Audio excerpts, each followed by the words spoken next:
Hello everyone, welcome to my channel. तो हम लोग आगे का पार्ट शुरू करते हैं, जहाँ पर सिवान और हान एक दूसरे का हाथ को होल्ड के हुए बाहर निकलते हैं उस आर्ट गैलरी से। और यहाँ पर सान कहता है, क्या तुम कल फ्री हो? मुझे तुम्हारे साथ कहीं बाहर जाना है।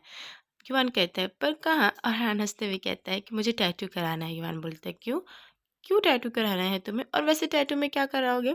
हान हंसते हुए कहता है कि हान, युवान, हम दोनों का नाम। और बहुत ही सरप्राइज हो जाता है और उसके हाथ को बहुत ही टाइटली होल्ड करते हुए कहता है, ऐसा क्यों?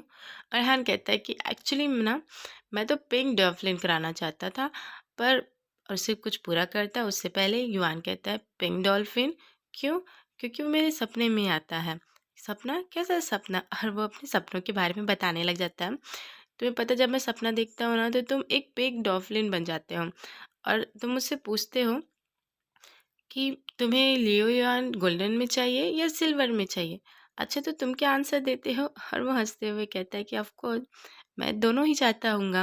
और उसे बहुत ही सॉफ्टली किस कहता है, वो कहता है, नो मैटर व्हाट, मुझे कोई भी हो, बस मुझे तुम चाहिए। जितना भी हो तुम्हारा रूप, सब चाहिए। और मन में सोचता रहता है कि क्या हो रहा है। ऐसा लग रहा है जैसे समुद्र की लहरें और सूरज एक साथ मिल रहा हो, जिसके कारण मेरी दिल की धड़कनें इतना तेज चल रहा है। पर अब ऐसा कभी नहीं होगा जब मैं तुम्हें खो दूंगा।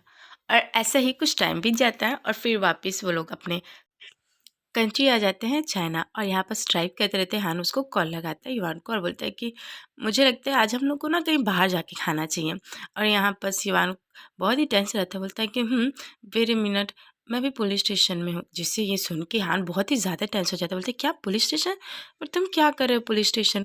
तुम्हें चोट लगी है क्या? और वो उसकी सारी स्टोरी बताता रहता है और कहता है कि जैसे ही मैं काम से फिनिश हुआ, तो ऐसे सिचुएशन में फँस गए, तुम यहाँ जल्दी आ जाओ, फिर मैं तुम्हें सब बताऊँगा। और हाँ, जल्दी से पुलिस स्टेशन चला जाता है, जहाँ पास हमें एक क्यूट सी गर्ल दिखाई देती है, जो कि बहुत ही शायद गुस्से में है मे बी। तो हम लोग आगे की स्टोरी पता चलेगा। और यहाँ बस हान बहुत टेंस रहते कि तुम्हें हो क्या गया? और युवान उसे कह कि वो मुझे रोड पे मिली थी, वो गुम गई है, ऐसा उसने कहा। तो मैं उसे पुलिस स्टेशन लेके आ गया और फिर पता नहीं उसको क्या हो गया कि पुलिस के सामने वो मुझे डैड कहने लग गई। तो अब क्या होगा? मुझे भी समझ नहीं आ रहा है। वो अपने आप को ही मेरी बेटी बोल रही है, मुझे कुछ समझ ही नहीं आ रहा है। और इतनी बुरी तरीके से फँस गया हूँ मैं, और ना ही मैं उसे छोड़ के जा सकता हूँ। और पुलिस पुलिस भी मुझ पे विश्वास नहीं कर पा रही है, ना ही उस पे।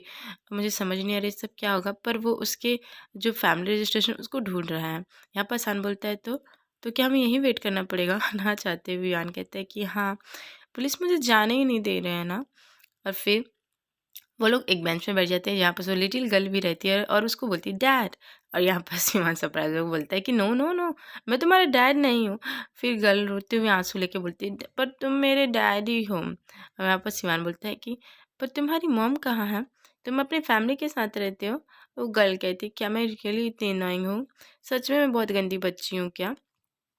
और यहाँ पर सिवान को कहीं न कहीं बुरा फ़ील होता रहता है। फिर कुछ टाइम बाद उसकी मॉम आ जाती है और उसकी मॉम बताती है कि एक्चुअली क्या है ना, जब भी ये कोई हैंडसम बॉय दिखता है तो वो उसको डैड बोलती है, क्योंकि ये बचपन से अपने डैड को कभी देखे नहीं है, इसलिए उसको डैड चाहिए। और यहाँ बस कहीं न कहीं लिया लियान को बहुत ही बुरा लगता है, क्योंकि वो हमेशा से ऐसी ही फैमिली चाहता था, जहाँ बस वो हैप्पी फैमिली रहे। और सेम ऐसे ही हान के साथ हुआ, यानी कि उन दोनों ने अपना बचपन जो रहता है कभी जिया ही नहीं।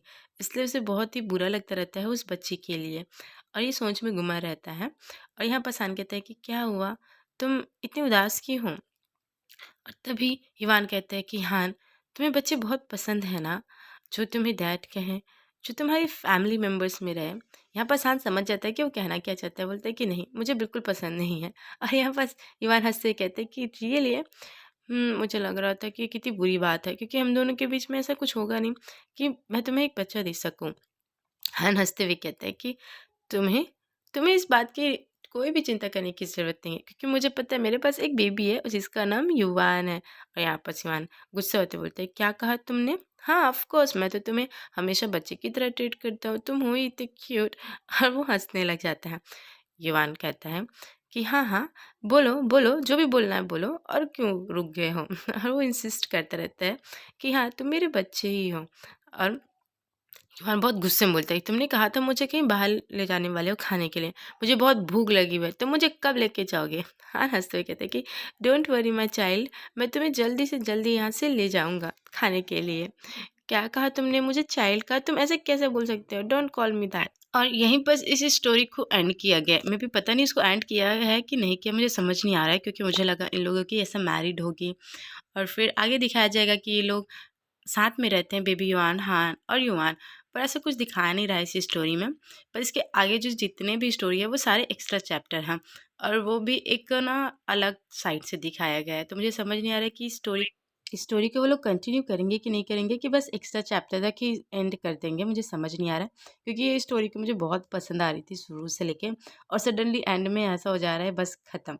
तो पता नहीं, पर जितने भी इसके एक्स्ट्रा चैप्टर हैं मैं उसे ज़रूर एक्सप्लेन करूँगी। तो यदि आप लोग को ये वीडियो बहुत ही अच्छा लगा हो तो प्लीज़ लाइक करें मेरे वीडियोज़ को, और यदि आप मेरे चैनल को सब्सक्राइब नहीं किया है तो फटाफट मेरे चैनल को सब्सक्राइब करें। Thank you, bye bye.